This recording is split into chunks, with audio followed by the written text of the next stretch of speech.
To save her first love, my wife trapped me in the same day for 1,763 days. My wife is a time traveler. After her first love died, she began overdrawing her own life force to violently turn back time, vowing to change history and save him. What she doesn't know is that every time she travels, my consciousness goes with her, snapping back into my own body at that exact moment. After the 1,763rd time loop, my wife was in despair. "Ethan, I've tried so hard. Why can't I save you?" Standing beside her, I spoke with cold indifference. "You've looped time 1,763 times. I've been with you for every single one. The fact you still haven't saved him, your incompetence, is physically painful to watch." "Lucas," the covers beside me were suddenly thrown back. Olivia shot up from the bed, her expression frantic as she scrambled to get dressed. June 10th, 2024, 7:21 a.m. Looking at the bedside clock, my heart was as still and dead as stagnant water. The truth is, I have lived this day 1,763 times. My wife, Olivia, is a time traveler with the incredible ability to rewind time. For some reason, every time she does it, my consciousness is uncontrollably dragged along, forced back into my own body from that moment. Her first love, Ethan Vance, is destined to die tonight. Ever since it first happened, she has been frantically rewinding time, swearing she would save him no matter the cost. This is her 1,763rd attempt. "Honey, I have to go in early for work today, some overtime. I won't be home for dinner." These are the words she says to me after every single loop. I could recite them in my sleep. After this line, Olivia will finish dressing, walk back to the bed, and place a light kiss on my forehead. Sure enough, the thought had barely crossed my mind when Olivia, having straightened her collar, walked over and leaned down. But this time was different. I push her away. "Ethan is at the diner on North Prospect Avenue. You should hurry." After accompanying her this many times, I have Ethan's entire daily schedule memorized. Olivia, however, had no idea. She just stared at me, stunned. How did you?" She wanted to ask how I knew, but she caught herself and quickly changed her story. "What does his location have to do with me? I'm going to the office." Still lying. I sighed. "If you can't let Ethan go, why do you even bother lying to me?" After enduring so many time loops with her, my spirit has gone completely numb. What little love and patience I had left for her was ground to dust by the endless repetition. "What nonsense are you spouting this time?" Olivia glared at me. "How many times do I have to tell you? Ethan and I are just friends, nothing more. Can you please stop thinking such filthy, disgusting thoughts? Not everyone is cheating on you, you know." I met her gaze, but said nothing. Over the course of these 1,763 loops, the definition of friend has become hopelessly blurred.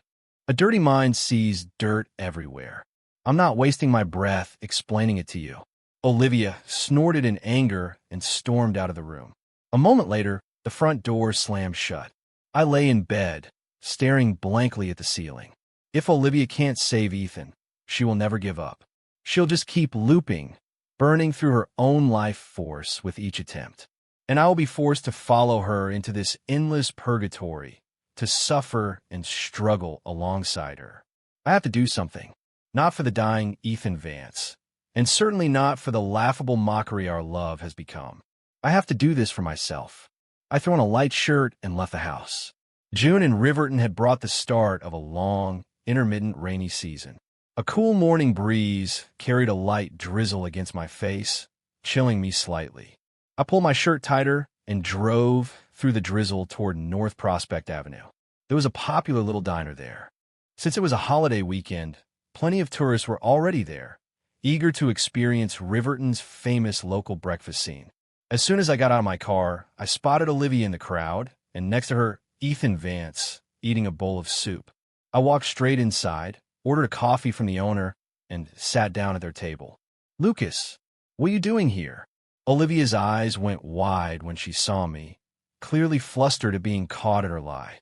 "Let me explain. I was on my way to the office for that overtime." I had no interest in hearing her excuses. I just raised a hand to cut her off, my face a blank mask. Just eat. The three of us ate the rest of our breakfast in silence.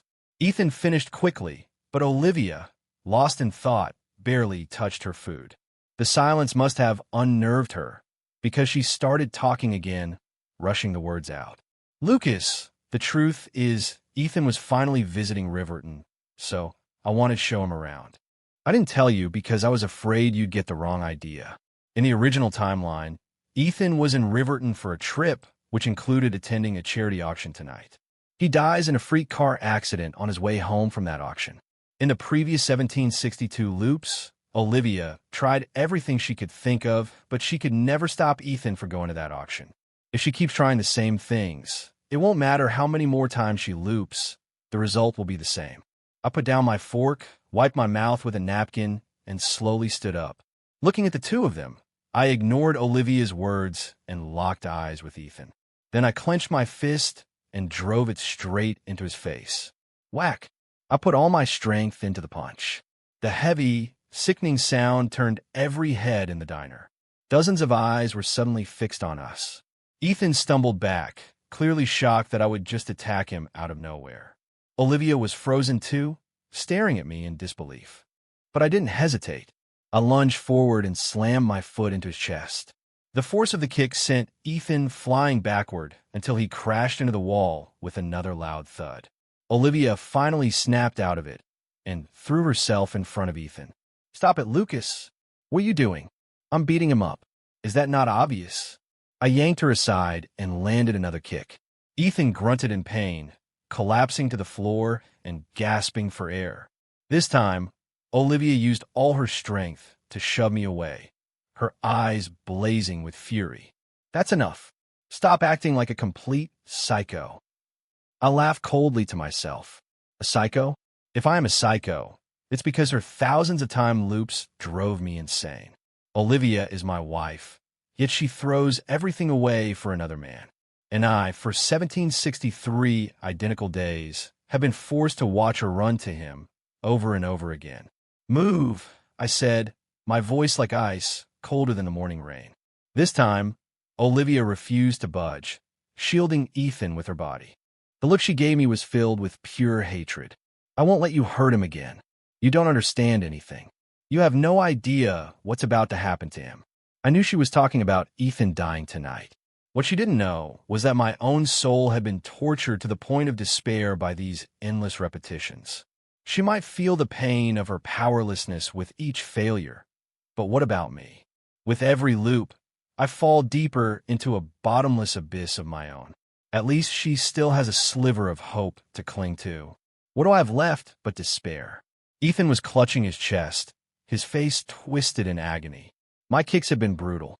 For a moment, I had even considered killing him right then and there. Ethan, are you okay? Are you hurt? Olivia's voice was filled with anguish. Forgetting all about me, she knelt to check on his injuries. Seeing them together like that sent a sharp, twisting pain through my chest, a heart I thought had long since stopped feeling anything. The pain tore my nerves, but it was nothing new. My heart had already been ripped to shreds over 1,000 times before. Olivia called an ambulance. As she helped Ethan into it, she glanced back at me, her eyes filled with ice and a profound, burning hatred. After they were gone, I watched the ambulance drive away until it disappeared, my composure finally returning. It seemed my sudden violence had altered the timeline. If Ethan was hospitalized, he wouldn't be able to attend the charity auction tonight. But that wasn't a guarantee. Even the smallest possibility had to be stamped out. I didn't care if Ethan lived or died, but I refused to continue struggling in this endless abyss with Olivia. After leaving the diner, I drove to my office. It was Memorial Day weekend, so the entire company was on holiday and the office was deserted. Mr. Miller, what are you doing here? A young woman, carrying a stack of files, walked out of the records room, her face a mask of surprise as she ran into me. She was my secretary, Chloe Davis, a complete workaholic in my opinion. Just here to take care of something. Why aren't you taking the day off? I asked, the words coming out mechanically. I had asked her the same question 1,000 times before, and I already knew her answer. The flights home were all booked, and I was bored, so I figured I'd get some work done. Chloe said with a sweet smile, "Mr. Miller, is there something urgent? Do you need my help?" I nodded and led her into my office. "I need you to go to the hospital right now. Find a patient named Ethan Vance and keep an eye on him. Do whatever it takes to make sure he stays in that hospital tonight." I took out a credit card and handed it to her. "Use this to make it happen. I don't care what it costs. I just want results." Chloe was a competent secretary.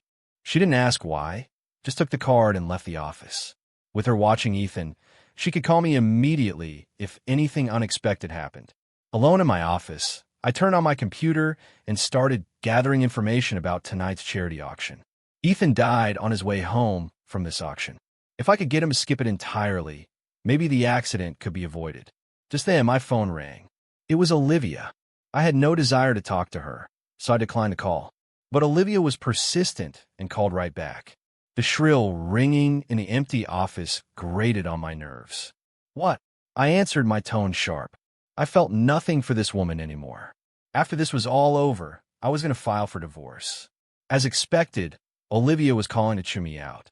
"Lucas, I am so disappointed in you." "Oh," I replied, feeling nothing at all. Her disappointment meant nothing to me anymore. I had long since run out of patience for her. "And do you have any idea how hard you hit him? Ethan is in the hospital because of you." The moment Ethan got hurt, she seemed to forget her entire reason for being here.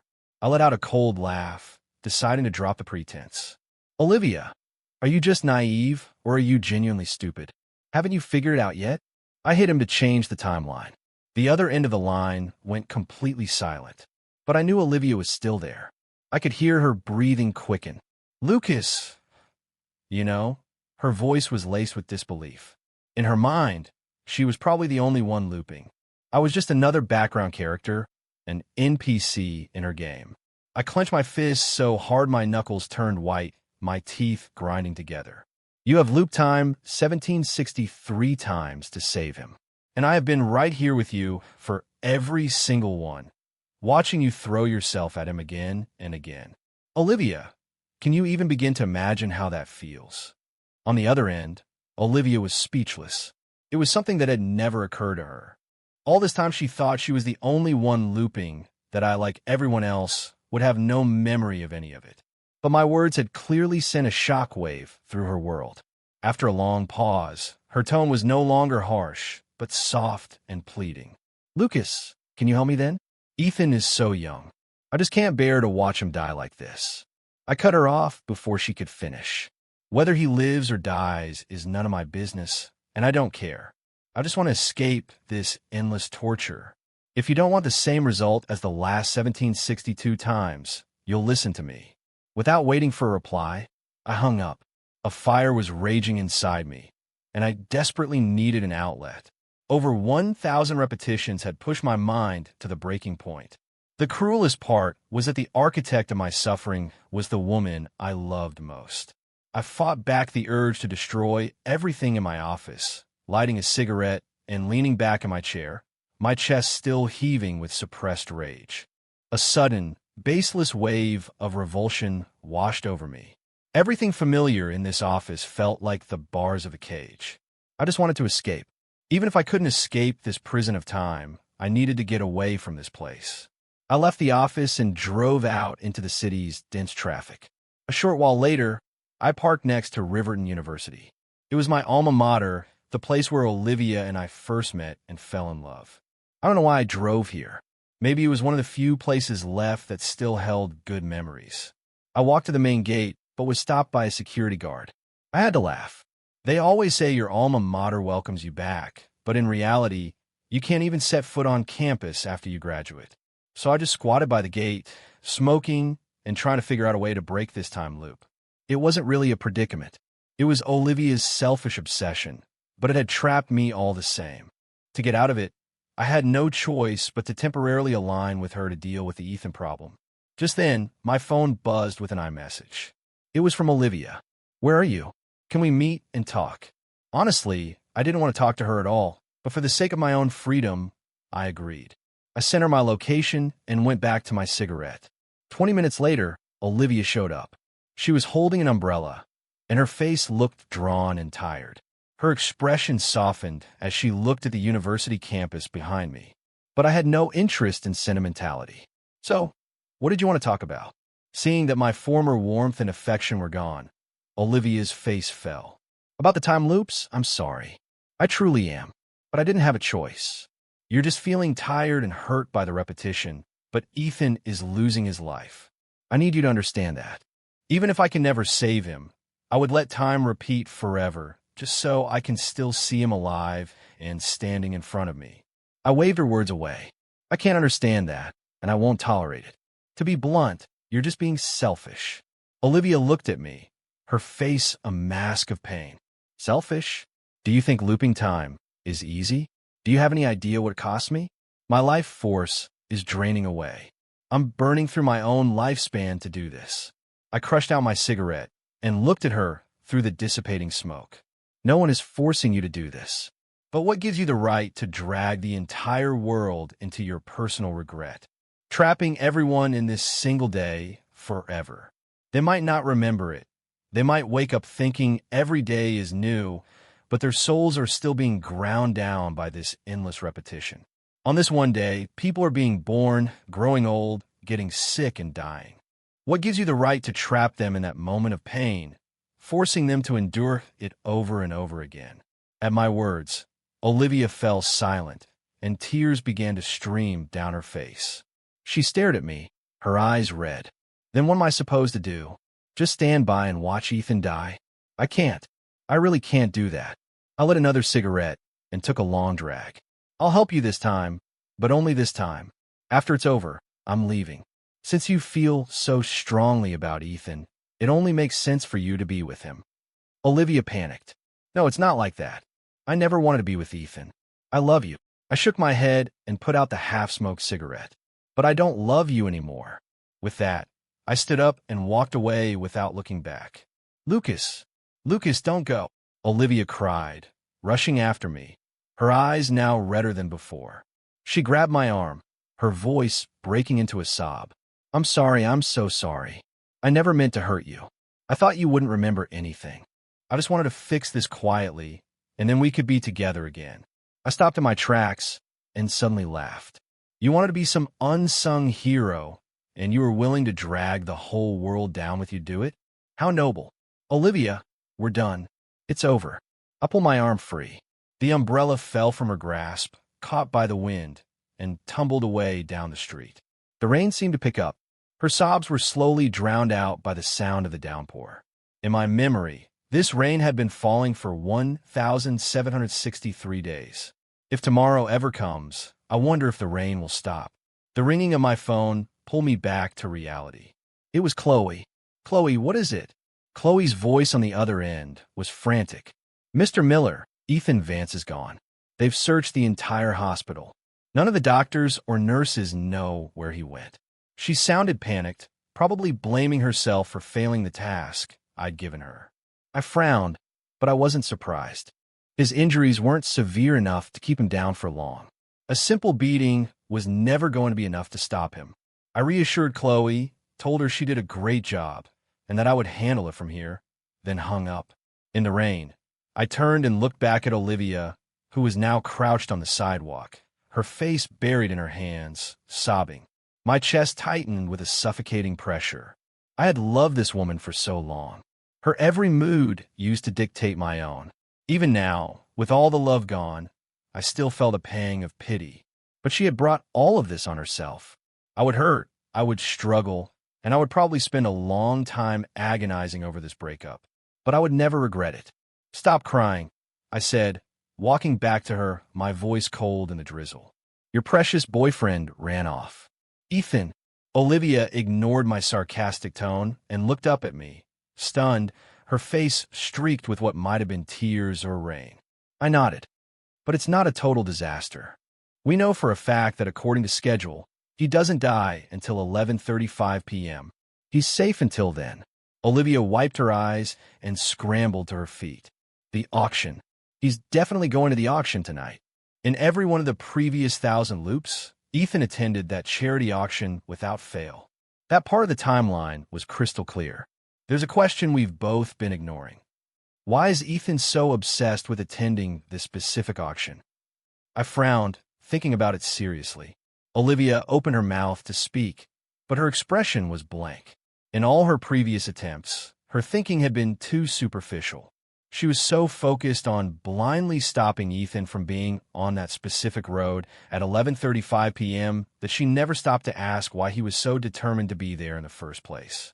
I had never thought about it, either, just chalking it up to the fixed nature of the timeline. But now, even after I'd beaten him badly enough to be hospitalized, he still stubbornly checked himself out. This auction had to be incredibly important to him. It was probably the entire reason he came to Riverton. We should find Ethan. He doesn't know Riverton very well. I'm worried he might. Olivia trailed off, glancing at me guiltily. Her concern for him was clearly instinctual, and she only realized how inappropriate it sounded after the words were already out. But I didn't care anymore. When you've completely fallen out of love with someone, things like that no longer have the power to hurt you. I have a pretty good idea where he went. With that, I turned and walked toward my car. Seeing my lack of reaction, Olivia looked disappointed. Maybe my anger never made her feel guilty, but my uncharacteristic indifference was finally getting under her skin. She hurried to catch up and slid cautiously into the passenger seat. The seat had always been hers, but now she acted like a stranger in it. The irony was not lost on me. I started the car and drove away from the place that held so many of our best memories, and I didn't look back. It's been so long since I've seen a sunny day in Riverton, Olivia said, staring out the window. I couldn't tell if she was being wistful or just sad. For over 1,000 identical days, this same dreary rain had never once let up. Lucas, do you remember? Olivia suddenly turned to me, her eyes filled with nostalgia. You used to pick me up from work every day. If it was raining, you'd come all the way from home just to wait with me in the rain for a cab. It was always impossible to get one during rush hour, and we'd be shivering in the wind, and you would hold me to keep me warm. You know, Lucas, we had just graduated back then. We didn't have any money, but we were so happy. I kept my eyes on the road, but my mind drifted back, carried away by the flow of traffic. Scene after scene from our past flashed through my mind like a movie reel. I remembered how gentle and caring she used to be. She'd wake up in the middle of the night to pull the blanket over me. She'd wipe a smudge from the corner of my mouth after a meal. She'd sit with me in silence when I was feeling down. Time had washed away the bonds between us, but it couldn't erase the proof that we had once been in love. And the funny thing is, here we are reminiscing about the past while we're on our way to chase after another man. My cold reply shattered the warm memories, and they vanished like smoke in the cold wind whistling through the cracked window. A long, heavy silence filled the car. Olivia lowered her head. I couldn't see her face, but I could hear the sob in her voice. Lucas, I miss who we were. I never wanted to leave you. I just wanted to save Ethan as a friend. Can you understand that? I was silent for a long time before answering in the calmest voice I could manage. I could try to understand, but I can't forgive you, Olivia. Love is selfish. Olivia turned to look out the window again. I couldn't hear her crying, but I could see her shoulders shaking. I pulled up in front of the Galleria.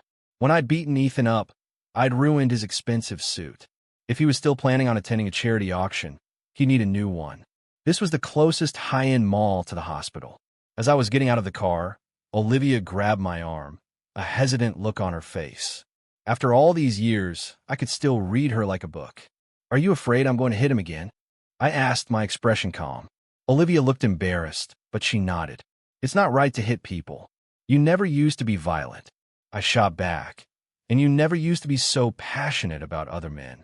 She lowered her head and said nothing. I had no desire to argue about it further, so I just walked into the mall. We finally found Ethan in a high-end designer store. He was inside picking out a suit. Aside from the bruise under his eye where I'd punched him, he looked fine. I couldn't help but wonder if I should have hit him harder, or maybe just broken his leg. That would have kept him in the hospital, but there was no way to know for sure. If he was determined enough, he'd probably just pay someone to wheel him into the auction. Olivia and I walked into the store. The moment Ethan saw me, his expression changed, and he took a few steps back. Clearly, still wary of me after what happened this morning. Olivia rushed over to him. "Ethan, you can't go to the auction tonight." She was clearly anxious, her words blunt and direct.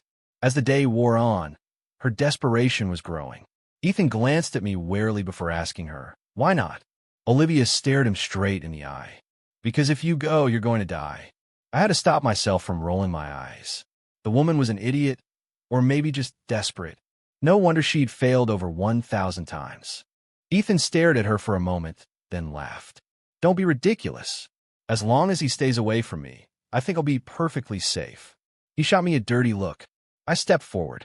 "You insist on going to this auction, even after getting beaten badly enough to be hospitalized. You don't strike me as the charitable type." Ethan frowned and sneered. "Is there something wrong with being charitable? Not everyone is a crude, violent thug like you." His voice was dripping with contempt, but I didn't let it get to me. He was a dead man walking, after all. But his reaction told me something important. This auction wasn't as simple as it seemed. A guy like Ethan wasn't here for charity. The only way to find out why he was so determined to go was to go there myself. I had what I needed, so I had no reason to stay. I turned and left without another word. Ethan went back to looking at suits, but Olivia was clearly conflicted. She looked from me to Ethan, then back again, before finally gritting her teeth and following me out of the store. "Lucas, have you figured out a way to save him?" Olivia asked, trailing behind me. I didn't answer her directly. Instead, I asked coldly, "Shouldn't you be in there with him? Why are you following me?" Olivia pouted, looking hurt. "Why are you being so mean to me?" I stopped and turned to face her. "In the last 1762 loops, you had plenty of cold words for me while you were trying to save Ethan. Now that I'm treating you the same way, you can't handle it." Olivia bit her lip and reached for my hand. "I'm sorry, I didn't mean it. It's just, with everything happening with Ethan, I was so stressed, and I took it out on you." I pulled my hand away. "You didn't mean it. The truth is, you thought I wouldn't remember any of it, so my feelings didn't matter, right?" Olivia hung her head and said nothing. I went on, "The fact is, I've been enduring your emotional abuse for 1,763 days. Do you know how long that is? It's almost 5 years.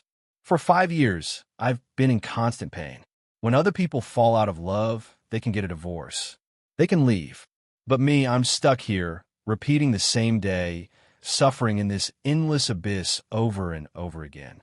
Olivia's eyes welled up with tears again, and she threw her arms around me. "I'm sorry. I'm so sorry, Lucas. I didn't know. If I had known how much you were hurting, I would have. Would have what?" I pushed her away. "You can't even say it. Because you would never give up on Ethan, no matter how I felt. You couldn't do it." After that, I ignored her and walked out of the mall. In the reflection of the glass doors, I could see Olivia standing frozen in place, watching me go, an expression of loneliness and regret on her face that I had never seen before. But I just kept walking, got in my car, and drove away. Evening came, and the sun began to set. I leaned against my car, lit a cigarette, and studied the building in front of me through the haze of smoke. It was a lavishly decorated private club, the venue for tonight's charity auction. Luxury cars were already pulling up to the entrance, where 2 lines of security guards were checking guests' IDs and invitations. It was a members-only event. No invitation, no entry. I didn't have an invitation, of course, but that didn't mean I couldn't get in. I'd cased this place in a few of the earlier loops and had already found a way in. A delivery truck was slowly pulling up to the service entrance. I put out my cigarette and followed it. 10 minutes later, I was walking down one of the club's ornate hallways.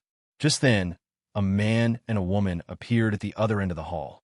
My face hardened, and I was about to turn and leave when she called out to me. "Lucas." Olivia looked surprised to see me. She grabbed Ethan's arm and hurried toward me. She looked me up and down. "What did you get in here?" I shrugged. "I don't think I need to report my movements to you." Olivia gave an awkward laugh. "Well, since you're here, we might as well stick together.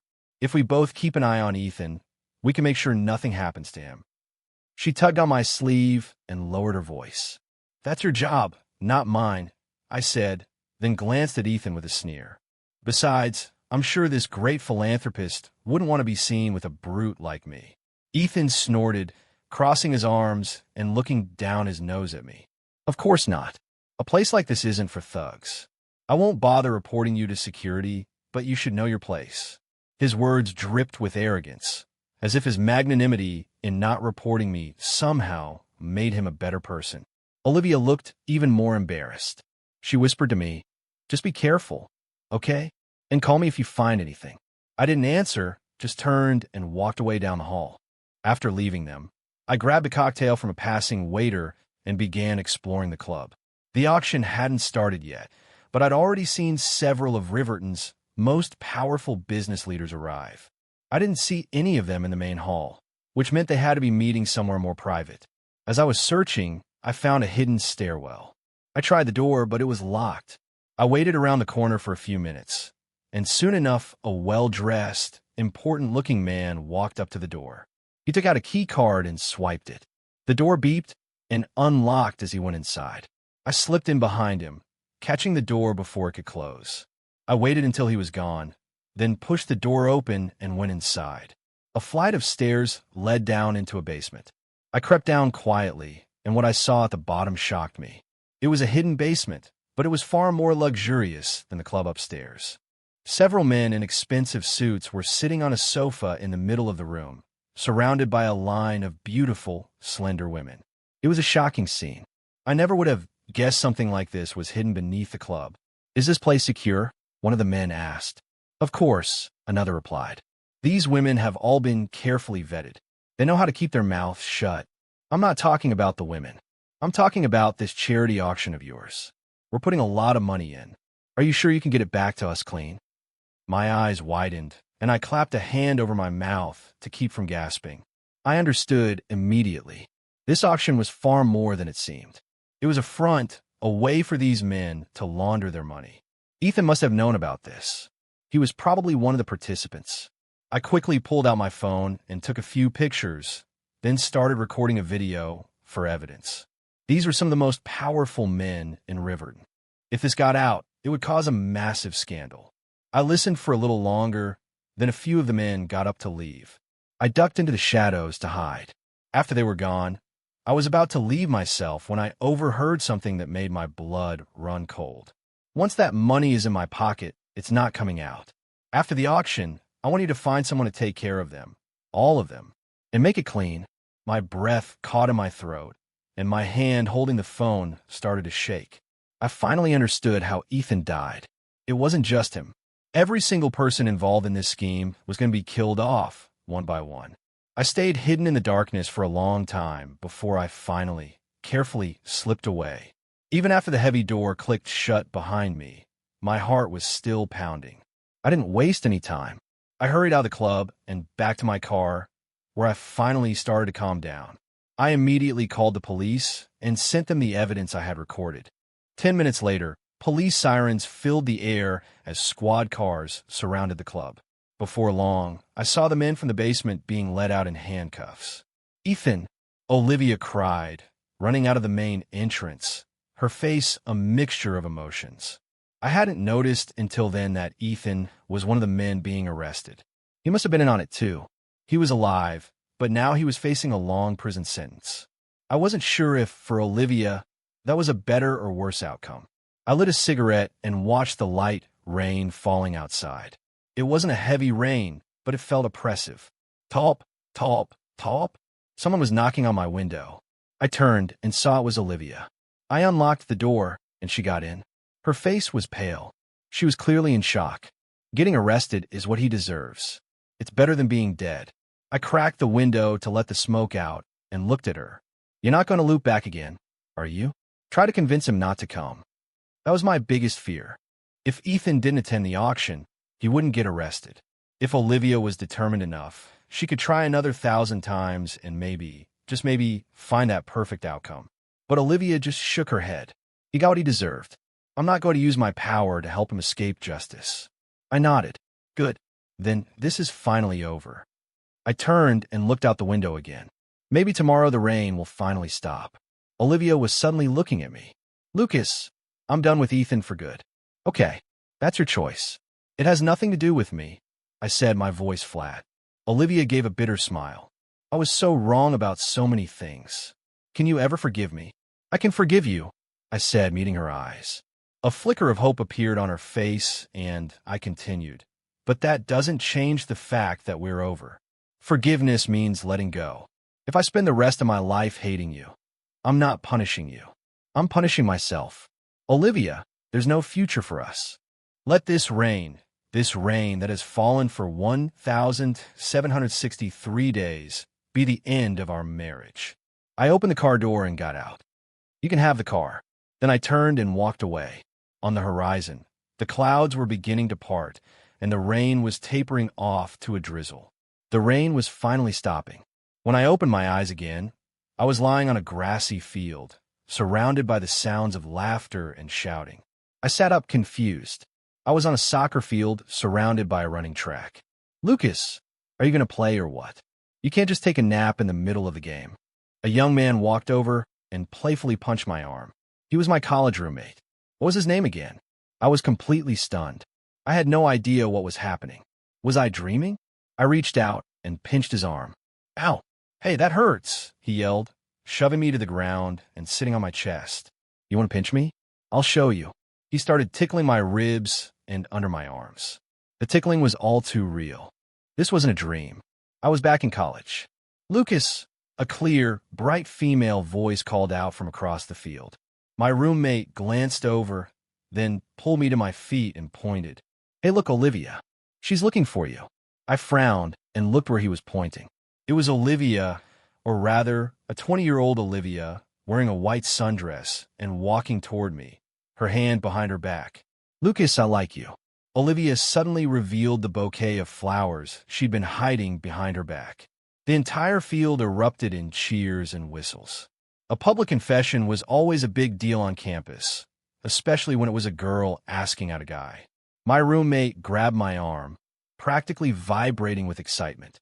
Dude, holy crap. Olivia is asking you out. You're the man. Say yes. Say yes. Say yes. Say yes. The crowd of onlookers started chanting, all of them grinning at us. Olivia looked at me, her expression earnest and sincere. But I knew this was just another one of her tricks, bringing me back to this perfect moment from our past, hoping it would be enough to mend our shattered love. Under the expectant gaze of the entire crowd, I pushed the flowers away. Sorry, I said, my voice serious. I've got bigger things to worry about than dating right now. My words plunged the cheering crowd into a dead silence. The smile on Olivia's face froze. My roommate stared at me, his eyes wide. Dude, I never knew you could be so dramatic. I just threw an arm around his shoulders. Come on, let's play.